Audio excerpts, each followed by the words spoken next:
হাড্ডি ভেঙে ফেলবো আমি, আওয়ামী লীগ নেতার উদ্দেশ্যে সাবেক এমপি।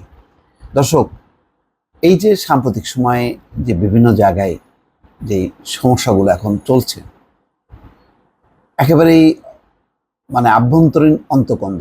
রাজশাহীতে দেখেন সেই খালিজুমান লিটন আর সাবেক পররাষ্ট্র প্রতিমন্ত্রী শাহরিয়ার আলম মুখোমুখি অবস্থা, অবাঞ্ছিত ঘোষণা, কুশপুত্তলিকা দাহ, সব ঘটনাই ঘটেছে রাজশাহীতে। তো তখনই বলছিলাম যে এই ঘটনাগুলো কিন্তু শুধু রাজশাহীতে সীমাবদ্ধ নেই, নানা জায়গায় ছড়িয়ে গেছে।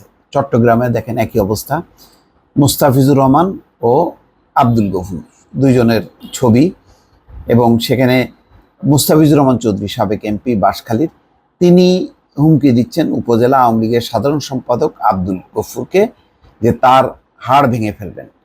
আচ্ছা, মুঠোফোনে আব্দুল গফুরকে অকথ্য ভাষায় গালিগালাজ করার অভিযোগ উঠেছে মুস্তাফিজুর রহমান চৌধুরী, বর্তমান উপজেলা আওয়ামী লীগের সভাপতি। তাহলে উপজেলা আওয়ামী লীগের সভাপতি তিনি হুমকি দিচ্ছেন কাকে? তারই সংগঠনের সাধারণ সম্পাদক আব্দুল গফুর। তাহলে ওই অঞ্চলের আভ্যন্তরীণ অবস্থা বোঝেন আওয়ামী লীগের ভেতরে। গত 30শে জুন সন্ধ্যায় মুঠোফোনে হুমকি দিয়ে গালিগালাজ করা হয় বলে আব্দুল গফুর স্বীকার করেছেন। মুস্তাফিজুর রহমানের সঙ্গে আব্দুল গফুরের কথোপকথনের অডিও রেকর্ডটি মঙ্গলবার সকাল থেকে সামাজিক যোগাযোগ মাধ্যমে ছড়িয়ে পড়েছে।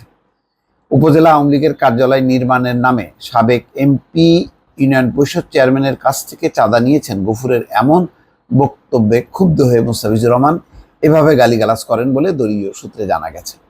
সবই দেখেন নির্মাণ, দখল, আধিপত্য, এইসব নিয়েই চলতেছে, কোনো আদর্শগত দ্বন্দ্ব সংঘাত নেই।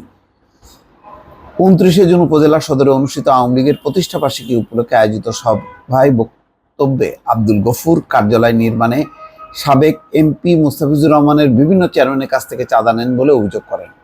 পরদিন কয়েকটি গণমাধ্যমে গফুরের অভিযোগ সম্বলিত বক্তব্যটি দিয়ে প্রতিবেদন প্রকাশিত হয়।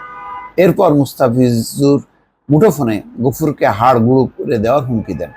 প্রথমে মুস্তাফিজুর নিজে ফোন দিলে গফুর ধরতে পারেননি, পরে তিনি আবার মুস্তাফিজুরকে ফোন করেন, তখন এই কথোপকথন হয়। 1 মিনিটের বেশি এই কথোপকথনের শুরুতে গফুর মুস্তাফিজুরকে সালাম দেন। গফুর বলেন, আমার ওই ফোনে চার্জ নেই। এরপর মুস্তাফিজুর রহমান সাধারণ সম্পাদকের উদ্দেশ্যে চট্টগ্রামের আঞ্চলিক ভাষায় বলেন, কাল এগুলো কি বলেছিস?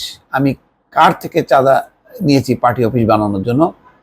জবাবে গফুর বলেন, এগুলো তো চেয়ারম্যানরা বলছেন।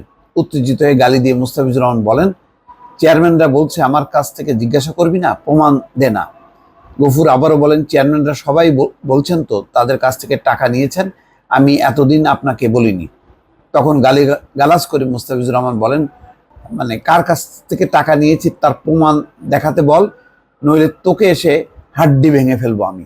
এই হচ্ছে অবস্থা।